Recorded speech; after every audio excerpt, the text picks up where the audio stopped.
और कुछ खबरें तिजारती दुनिया से। पाक भारत जंगबंदी के बाद पाकिस्तान स्टॉक मार्केट में तेजी देखने में आई है।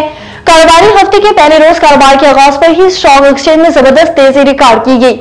9000 से ज्यादा पॉइंट्स के इजाफे के साथ पाकिस्तान स्टॉक मार्केट में 100 इंडेक्स 1,17,104 पॉइंट्स की सतह पर पहुंच गया है।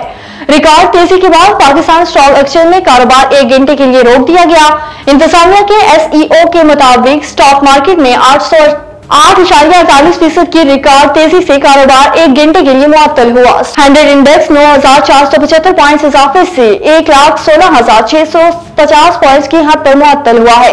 वाज़ेह रहे कि गुज़श्ता कारोबारी हफ्ते के आखिरी रोज इंडेक्स 3,647 पॉइंट्स बढ़कर 1,07,174 पॉइंट्स की नफसियाती हद पर बंद हुआ था। IMF ने $7 अरब के कर्ज प्रोग्राम के तहत $1 अरब की अगली किस्त जारी करने का फैसला कर लिया। ज़राए के मुताबिक IMF के एग्जीक्यूटिव बोर्ड ने $7 अरब के कर्ज पर प्रोग्राम के $1 अरब की दूसरी किस्त की मंजूरी दे दी। IMF ने पाकिस्तान का कर्ज प्रोग्राम रोकने की इबादत की दरख्वास्त को मुस्तरद कर दी।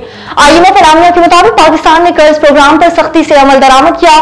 प्रोग्राम पर अमल दरामद से पाकिस्तान की मकामी और बैरूनी माशी सूरत हाल में बेहतरी आई है।